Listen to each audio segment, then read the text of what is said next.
Now, back to our main news tonight, and the Ukip MEP Godfrey Bloom has had his party's whip withdrawn after branding a room full of women sluts at a fringe meeting of Ukip's conference. He insisted the remark was a joke, but it overshadowed the speech of his leader, Nigel Farage, who said the comment had gone beyond the pale. Mr Bloom also had a run-in with this programme's political correspondent, Michael Crick, when questioned over the lack of black faces on the cover of their conference brochure. What's appalling about making that point? You, sir, are a racist. Why am I a racist for saying there aren't any black people? And you've checked out the colour of people's faces? Disgraceful. You're disgraceful. Well, what's... So UKIP may be making the headlines again because of the actions of a gaffe-prone member, rather than the rousing speech of its leader, but it seems talk of bongo land and the like is actually resonating with lots of young wannabe politicians. UKIP say their youth membership has doubled in the last year, and this week they held their first ever youth party conference. We've been out to meet the next generation who believe UKIP is the future. Morning. Morning, how you doing, you all right? I'm Councillor Christopher Wood. I'm the UKIP councillor for Fareham Crofton. I'm 23 years old, so I'm the youngest on the council. We had the highest turnouts in the whole of Hampshire here, and I won 50.3% of the vote. The bypass is now at the top of the agenda, and that's because how we voted. Exactly. Thank you very much. It's amazing, really, to think that 1 in 4 people in our village actually went out and voted for me. I actually won the most votes per person in the whole country, at 23. It's just absolutely incredible. I'm 20, I am a student.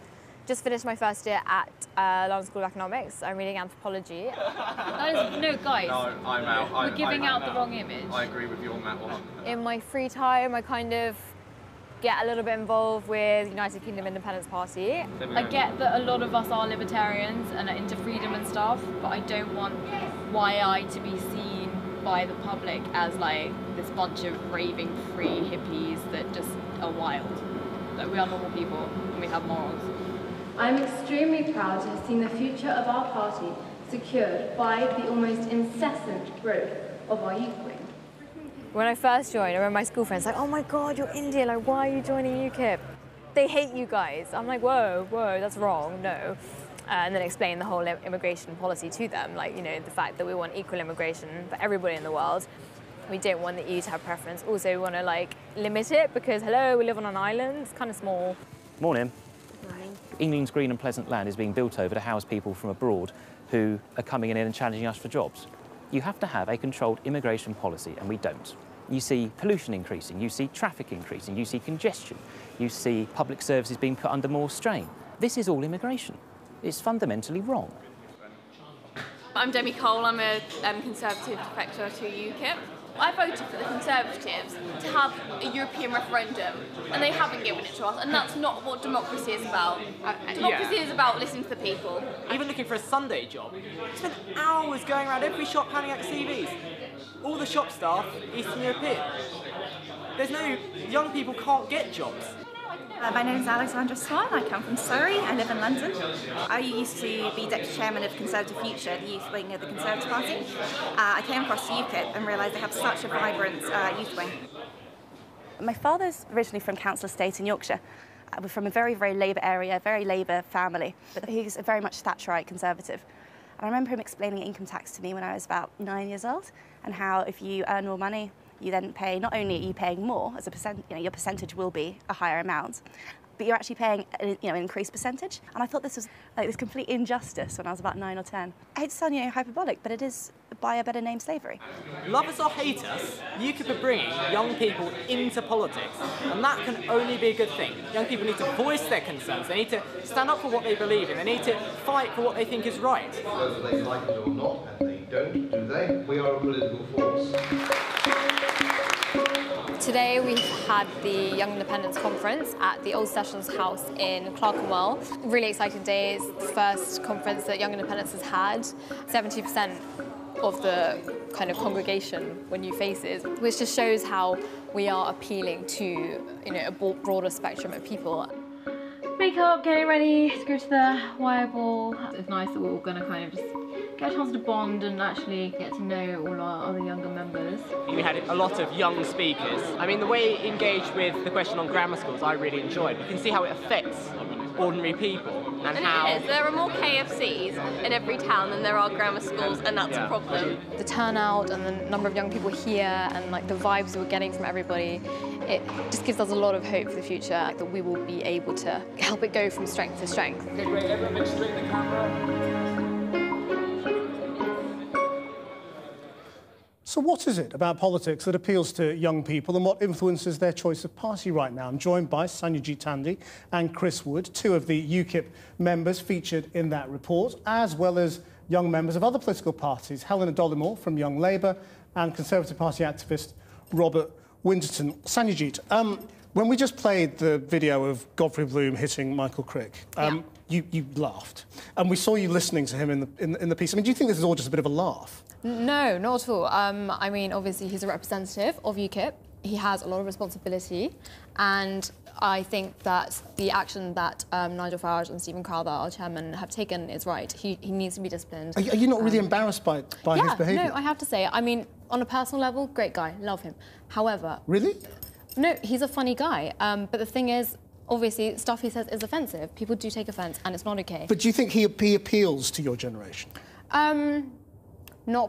He's not and people one like of our Roger favourites. Helmer, who we had on earlier, you know what I mean? I would say, obviously, they're not some of our favourites. Like, we do love the likes of, like, Nigel, who obviously is very charismatic, stands for amazing things, is a responsible human being, and stands for really great policies. And it's people like him that we love. Chris, how do you feel about this today? I mean, it's been a total mess, hasn't it? I mean... It's unhelpful, but it's not detracting away from the policies. It's not detracting away from the work that councillors in UKIP do across the country.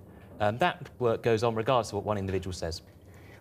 See, I mean, you're sounding like every other politician. I'm a UKIP councillor. I mean, in that...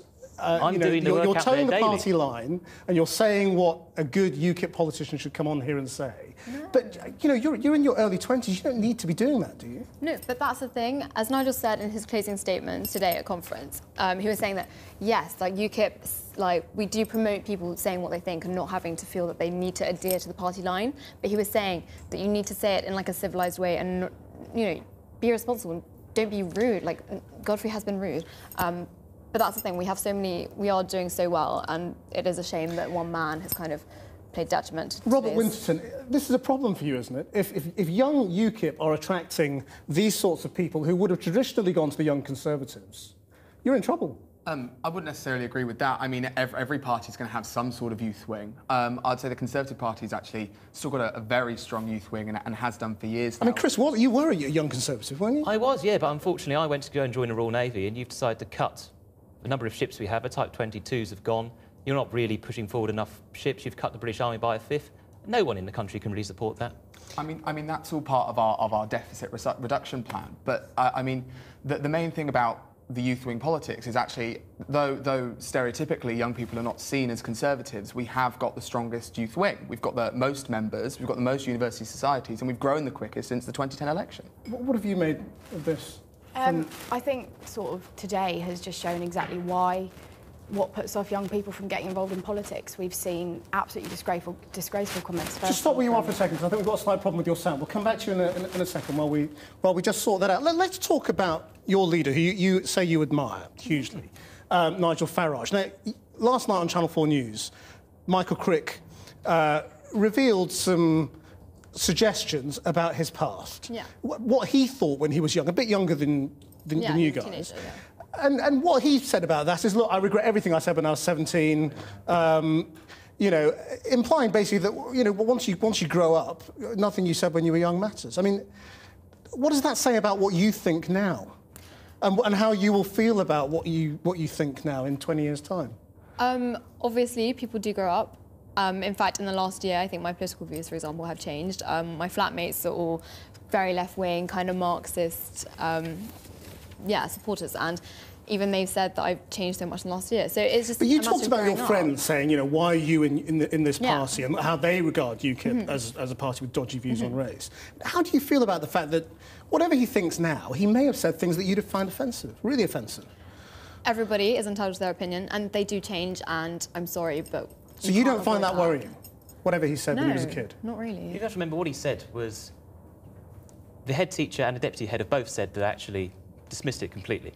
And that's encouraging for us. If the deputy head could dismiss it, basically what they were doing were winding up. Yeah, but what Nigel Farage has also said was, look, that was then, I was young, only a little bit younger than you are now, and that he's changed all his views since then, as if it was sort of the foolishness of youth. What he was doing and I just wonder whether you ever worry that maybe what you think now is the foolishness of youth.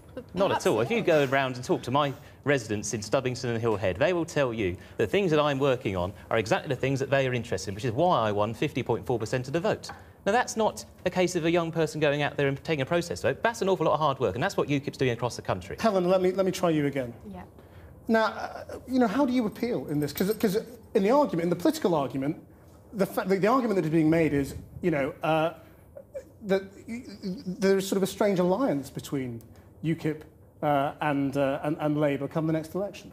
I think that what we've seen today is exactly the sort of thing that puts young people off getting involved in politics. We've seen Godfrey Bloom make really offensive comments about women, and then the MEP you had earlier on the programme making deeply offensive comments about rape, and I think that's exactly the sort of thing that puts young people off. I think the way that we appeal to young people is by talking about the issues that matter to all people. I don't think young people should be pigeonholed as caring particularly about specific young people's issues. But isn't that all young people tend to demonstrate about? You know, no, I don't. I think that I think whilst those issues are of importance to young people, they also are concerned about living standards, about jobs and the economy, and that's exactly what Ed Miliband's going to be setting out in conference this week, how we can tackle the falling living standards in this country. You know, we've seen out of the 38 of the 39 months... You know what he's going to be saying to you. You've had the briefing too. Cameron's been in government for 39 months, and of 38 of those, people's living standards have been falling.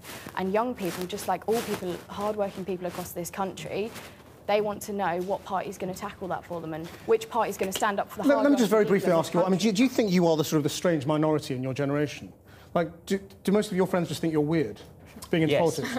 Yes, absolutely. Yes. Most people are not as interested in politics as we are. No, I disagree. OK, maybe it's just my peer group or something, but when I was at school, we had, like, mock elections and stuff all the time. We were always really encouraged to get involved in, like, following politics. Same at university. I agree. I mean, since I've got into university, I mean, I study a political subject, so I'm bound to be surrounded by people that are sharing my view on politics. But I also think that even people that don't have an interest in politics understand it. It's just something I believe in, and something I'm interested in. We're going to have to leave it there. Thank you all very much indeed for coming in. Thank you. Jackie.